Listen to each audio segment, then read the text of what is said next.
السلام علیکم ورحمۃ اللہ وبرکاتہ نحمده ونصلی علی رسوله الکریم اما بعد فاعوذ باللہ من الشیطان الرجیم بسم اللہ الرحمن الرحیم رب اشرح لی ویسر لی امری واحلل عقدۃ من لسانی یفقهوا قولی ربنا زدنا علما۔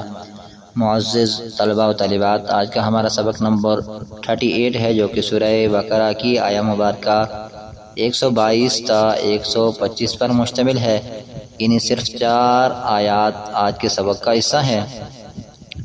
دیکھیے آیت نمبر 122، یا بنی اسرائیل، ہے بیٹو اسرائیل کے، اذکرو، یاد کرو، نعمتی، میری نعمت، اللتی، وہ جو، انعمتو، میں نے انعام کی، اتاری، نوازش کی، علیکم، تم پر، وَأَنِّي فَضَّلْتُكُمْ، اور بے شک میں نے ہی تو تمہیں فضیلت دی، علی العالمین، سب جہانوں پر، اہل عالم پر۔ وَاتَّقُوا، اور ڈرو، یوماً، اس دن سے، لا تجزی، نہ کام آئے گی، نفس عن نفس شیئا، کوئی جان کسی جان سے کچھ بھی، یا کوئی شخص کسی شخص کو کچھ بھی نہ کام آئے گا، ولا یقبل، اور نہ قبول کیا جائے گا، منہا، اس سے، عدل، کوئی بدلہ، فدیہ، جزیہ، ولا، اور نہ، تنفعها، نفع دے گی اس کو، شفاعت، کوئی سفارش، ولا ہم، اور نہ وہ، ینصرون، مدد دیے جائیں گے، مدد کیے جائیں گے۔ لفظی وضاحت دیکھیے، یا حرف ندا ہے، پکارنے کے لیے، بلانے کے لیے استعمال ہوتا ہے، آواز لگانے کے لیے۔ بنی، ابن کی جمع ہے، دراصل یہ تھا بنینا، اضافت کی وجہ سے نون اعرابی گرا دی گئی۔ بنین، ابن کی جمع یعنی بیٹے کے لیے استعمال ہوتا ہے، جب جمع آ گیا تو اولاد، بیٹو۔ اسرائیل 2 الفاظ کا مرکب ہے، یہ عبرانی زبان کے 2 الفاظ ہیں، اسرا اور ایل۔ اسرا کہتے ہیں بندے کو، ایل اللہ تعالیٰ کو، جیسا کہ عربی میں عبداللہ، اردو میں اللہ تعالیٰ کا بندہ۔ یہ دراصل یعقوب علیہ السلام کا لقب تھا، اور تمام تر بنی اسرائیل یعقوب علیہ السلام کی اولاد کے لیے استعمال ہوتا ہے، یہ انہی کی اولاد میں سے ہیں۔ تو کیا ترجمہ ہوگا؟ اے بنی اسرائیل، ہے اولاد یعقوب، اذکرو، یاد کرو، نعمتی، میری نعمت۔ نعمت کہتے ہیں احسان، نوازش، کرم، فضل، عطا کو، بخشش کو۔ یاد کرو میری نعمت، کون سی نعمت؟ اللتی، وہ جو، انعمتو، اللتی اصل میں اسم موصولہ ہے، مؤنث کے لیے استعمال ہوتا ہے، جیسے الذی مذکر کے لیے۔ اس کا تعلق یا تو آگے والے جملے سے ہوتا ہے یا پیچھے والے جملے سے، تو یہاں پر اللتی کا تعلق آگے والے جملے سے ہے جو اللہ تعالیٰ نعمتیں آگے بیان کر رہے ہیں۔ یاد کرو میری اس نعمت کو جو، انعمت علیکم، میں نے انعام کی تم پر، ان تم پر نازل کی، تمہیں عطا کی۔ یہاں پر یاد کرنے کا حکم دیا جا رہا ہے۔ یاد کرنے سے مراد کیا ہے؟ یعنی کہ احسان مند بن کے رہو، میرے احسانات کو سمجھو، ان کو سامنے رکھتے ہوئے شکر گزار بنو، نافرمانی، بغاوت، سرکشی اور حکم عدولی سے اجتناب کرو۔ آگے دیکھیے، وَأَنِّي فَضَّلْتُكُمْ، انی، بے شک میں نے، ان، بے شک، اور جو نون کے بعد یا ہے، یا متکلم، یا نسبت، اس کا مطلب کیا ہے؟ میں، اور اس کے بعد فضلتکم، جو فضل کے بعد تو ہے، تاپش تو، اس کا مطلب کیا ہے؟ میں۔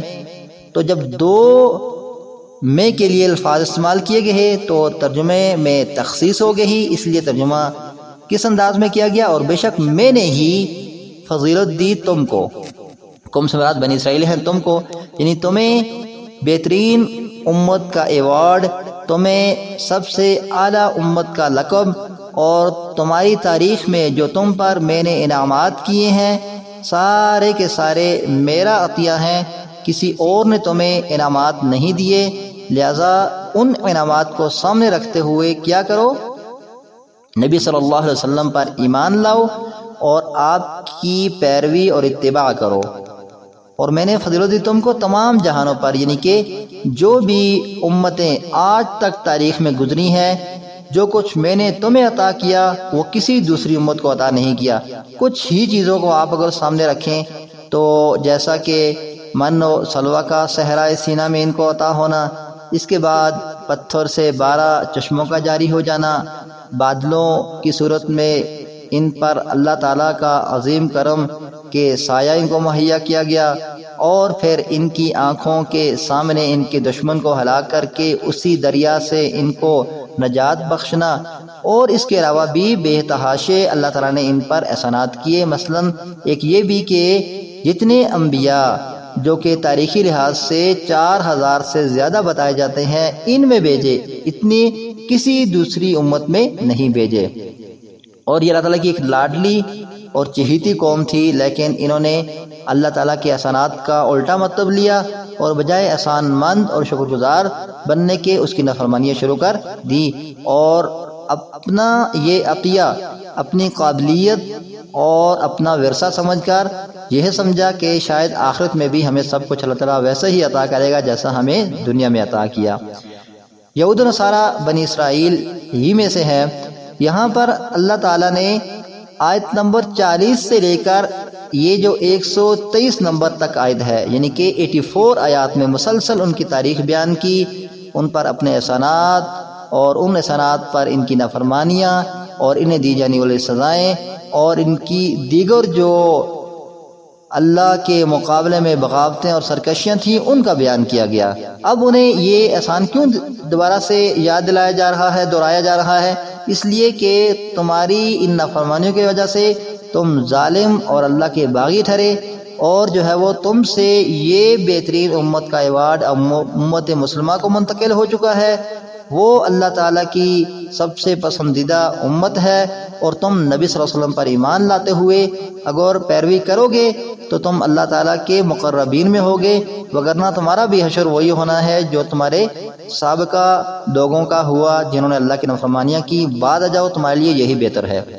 اور اب دیکھیے آگے، وَاتَّقُوا، اور ڈرو، یوماً اس دن سے، لا تجزی نفس عن نفس شیئا، یہاں پر ان کو آخرت کے مناظر اور قیامت کی ہولناکیوں سے متنبع کیا جا رہا ہے کہ اگر اصلاح نہ کرو گے، نبی صلی اللہ علیہ وسلم پر ایمان نہ لاؤ گے، آپ کی اتباع نہ کرو گے، تو اس دن سے کیسے بچ پاؤ گے جس دن کوئی جان کسی جان کے کچھ بھی کام آنے والی نہیں ہے، خواہ وہ زوجین ہی کیوں نہ ہوں، والدین اور اولاد ہی کیوں نہ ہوں، بھائی بھائی، اور اس کے ساتھ ساتھ جو اپنے عزیز و اقارب اور دوست احباب کیوں نہ ہوں، کوئی کسی کے کام آنے والا نہیں ہے۔ اس دن سے ڈرو اور اللہ تعالیٰ کی اطاعت اور فرمانبرداری کرو، اس کے نبی کے پیچھے چلو۔ وہ اتنا کٹھن دن ہے کہ کوئی جان کسی جان کے کچھ بھی کام آنے والی نہیں ہے۔ اور دوسری بات کون سی ہے؟ وَلَا يُقْبَلُ مِنْهَا عَدْلٌ، اگر کوئی کسی کو کام آنے والا نہیں تو کم از کم یہ نجات کا طریقہ ہو سکتا ہے کہ بندہ کوئی فدیہ جزیہ وغیرہ دے کر خود کو چھڑا لے۔ عدل سے مراد کیا ہے؟ فدیہ، جزیہ، بدلہ، کوئی بدلہ بھی وہاں پر کام آنے والا نہیں ہے۔ اور اس کے بعد وَلَا تَنْفَعُهَا شَفَاعَةٌ، کوئی سفارش بھی نفع دینے والی نہیں ہے، خواہ کوئی کتنا ہی تمہارا مقرب کیوں نہ ہو، جس طرح تم سمجھتے ہو کہ تم انبیاء کی اولاد ہو اور بچ پاؤ گے، تمہاری فلاں فلاں سفارش کریں گے تو تمہیں نجات مل جائے گی، ایسی بات نہیں ہے۔ کوئی سفارش کام آنے والی نہیں ہے، نفع بخش اس دن نہیں ہونے والی۔ اور سب سے بڑھ کر وَلَا هُمْ يُنصَرُونَ، اور نہ وہ مدد کیے جائیں گے، یعنی کہیں سے بھی ان کو مدد کی کوئی صورت ملنے والی نہیں ہے۔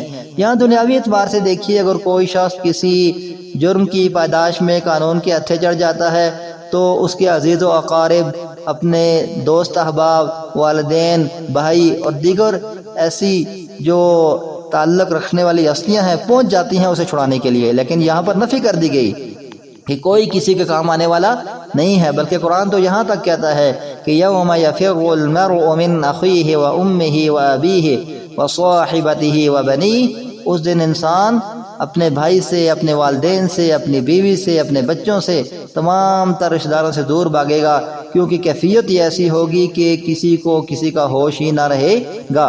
اور پھر اگر اس طرح بات نہیں بنتی، دوست احباب والدین اس کو چھڑا نہیں سکتے، تو پھر جو ہے وہ مالی لالچ دی جاتی ہے، جرمانہ فدیہ وغیرہ دے کر اس کو چھڑانے کی کوشش کی جاتی ہے، لیکن یہاں پر اس کی بھی نفی کی گئی، وَلَا يُقْبَلُ مِنْهَا عَدْلٌ، کوئی بدلہ بھی قبول نہیں کیا جانا کسی قسم کا جزیہ۔ بلکہ قرآن یہاں تک کہتا ہے سورہ آل عمران آیہ مبارکہ 91 میں کہ انسان اگر زمین بھری ہوئی بھی سونے کی دینا چاہے تو وہ اس سے آفر قبول نہیں کی جائے گی، اور اس کے لیے ہمیشہ کا دردناک عذاب ہے۔ لہذا فدیے کا معاملہ بھی رائے گاں گیا۔ اب کیا ہے، تیسری صورت کون سی ہوتی ہے کہ انسان کسی بڑی ہستی کو سفارش کے لیے پکڑتا ہے، کسی منسٹر سے، کسی MNA MPA سے، اور کسی جنرل وغیرہ سے، کہ وہ کیا کر لے، ہمارے ملزم کو چھڑا لے۔ لیکن یہاں پر اس کی بھی تردید کر دی گئی، وَلَا تَنْفَعُهَا شَفَاعَةٌ، اور کسی قسم کی سفارش بھی اس کو نفع دینے والی نہیں ہے۔ اور پھر آخر میں یہ کہہ کے وَلَا هُمْ يُنصَرُونَ، ہر طرح کی مدد کی تردید کر دی گئی کہ کہیں سے بھی ان کو مدد ملنے والی نہیں ہے۔ ينصرون کا مادہ نصر ہے، اردو میں استعمال ہوتا ہے تائید و نصرت، یعنی کہیں سے بھی ان کو کسی طرح کی مدد ملنے والی نہیں ہے۔ اللہ کی پکڑ سے کوئی چیز، کوئی ہستی ان کو چھڑانے والی نہیں ہے۔